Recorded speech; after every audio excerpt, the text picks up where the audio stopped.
Comenzamos nuestro último módulo del curso Desarrollo Avanzado con SQL Server 2012 y uno de los temas particulares que cubriremos en este curso avanzado es Full Text Search. Aprenderemos en dos videos cómo implementar Full Text Search para garantizar hacer lógica difusa y poder hacer búsquedas avanzadas dentro de un motor de base de datos estilo Bing o estilo cualquier buscador que ustedes conocen hoy en día en el mercado. El primer video de los dos que ofreceremos en este módulo nos enseñará cómo implementar Full Text Index en SQL Server. Y veamos este panel que estamos observando donde tenemos dos aplicaciones con dos tipos de buscadores diferentes. Piensen por un segundo cuál de estos dos les parece mucho más óptimo y mucho más sencillo para hacer búsquedas. Seguramente el que les parecerá un poco más sencillo es el primero, donde simplemente ustedes van a escribir la información que quieren traer o retornar. Ustedes van a escribir, por ejemplo, de Don Quijote de la Mancha y esto les va a ayudar a traer información sobre Don Quijote de la Mancha, el ingenioso hidalgo Don Quijote de la Mancha, y nos va a permitir hacer búsquedas mucho más sencillas. En cambio, si ustedes tienen un buscador como el de la parte inferior, donde tienen que traer el título, el autor, palabras claves, la fecha de publicación, el país donde se publicó, de pronto se va a hacer un poco más tediosa la búsqueda que necesitamos. Claramente va a ser mucho más precisa, pero se va a convertir en algo un poco más complicado. Ahora bien, ¿cómo hacemos esas búsquedas? Normalmente, y algo que nos enseñaron en cursos anteriores cuando vimos Transact SQL, aprendimos que ya existía la expresión like para hacer búsquedas aproximadas de texto y en donde nuestro comodín porcentaje significaba que podíamos colocar cualquier tipo de carácter ahí. Por ejemplo, select distinct first name from person.contact where first name like porcentaje li porcentaje. ¿Qué quiere decir eso? Que desde que contenga el texto li me va a traer la información que necesitamos. Algo importante, li es un texto, no una palabra. Si yo necesito buscar exactamente que contenga la palabra li, ya este mecanismo no me va a servir porque puede no solamente traer li, sino cualquier tipo de palabra que estemos buscando. Segundo ejemplo, where details like Fred Terry o details like Terry Fred, sin importar el orden que busque, no las palabras, sino el texto Fred y el texto Terry, sin importar el orden. Observen que se puede complicar un poco la búsqueda. Don Quijote de la Mancha, entonces me toca donde esté Don Quijote de la Mancha o Mancha de la Don Quijote y en los diferentes órdenes, en el diferente orden en el que lo podemos encontrar. Peor aún, que esté o el uno o el otro. Si yo busqué Quijote Mancha nomás y no todo lo demás, pues de pronto ya la búsqueda se puede intensificar y se puede complicar bastante. ¿Cómo podemos hacer consultas difusas o consultas que no sean exactas y que sea basado en algún tipo de término que yo escribí? Por ejemplo, que busque la palabra Kathleen cerca de la palabra bicicleta.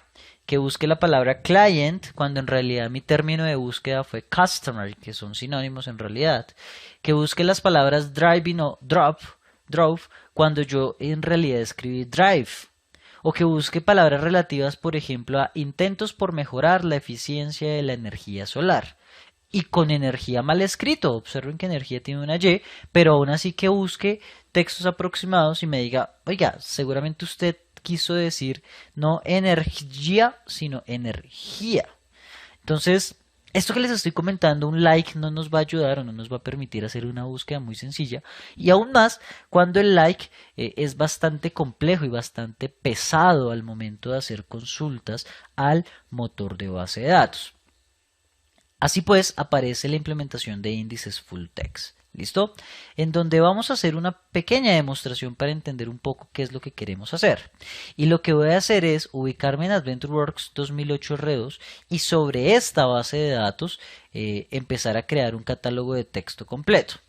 Este catálogo ya es el que va a contener todas las palabras, oígase bien, todas las palabras que queremos indexar al momento de hacer una búsqueda difusa. Entonces voy a traer por acá, voy a crear por acá nuestro catálogo, creé Full Text Catalog, FT Catalog as default, en la base de datos AdventureWorks 2008 R2.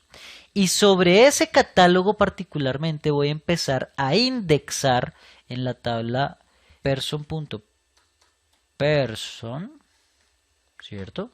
Si no estoy mal, vamos a validar que sí es esa, person.person, la columna first name. Entonces voy a crear un índice en person.person sobre la columna first name. Le colocamos basado en el índice de la tabla, vamos a ver cómo se llama el índice de la tabla. Buscamos por acá person.person, índices, y nuestro índice se llama este nomás, este nombrecito, PK Business Entity Address, Business Entity ID, Address ID, Address Type ID. Si estoy en la tabla que es, ya me generó la duda. No, estaba en la tabla que no era. La tabla es person.person, ¿cierto? Entonces en person.person el índice se llama PK Person Business Entity ID. Entonces le colocamos ese nombre en realidad. ¿Listo? With Change Tracking Out. ¿Qué quiere decir esto? Que cada vez que cambien datos en la tabla, agreguemos nuevos nombres o modifiquemos nombres, este señor automáticamente tendrá que venir a indexar la información. Y vamos a intentar crear nuestro índice. Efectivamente pudimos crear sin ningún tipo de inconveniente ni reparo el índice como tal, ¿vale? Y listo, digamos que de una u otra manera ya pudimos indexar y crear el índice. Ahora vamos a consultar qué índices existen en la tabla. Observen que existen 4 índices que se encuentran totalmente habilitados y que en este momento ya están haciendo tracking o ya están auditando, ya están registrando todos los nombres que tenemos en esa columna en cuestión. De esta manera, pues básicamente creamos un catálogo. Haciendo un resumen, creamos un catálogo que se va a encargar de indexar o de recibir todos los índices como tal en ese catálogo, y creamos un índice que se va a encargar de seleccionar y agrupar cada una de las columnas o de agrupar cada una de las palabras de la columna first name en la tabla person.person basados en el índice de llave primaria cluster PK Person Business Entity ID. ¿Listo? En el próximo video aprenderemos a hacer algunas consultas relacionadas con Full Text Index y con los catálogos de texto completo. Nos vemos en nuestro próximo video. Muchas gracias.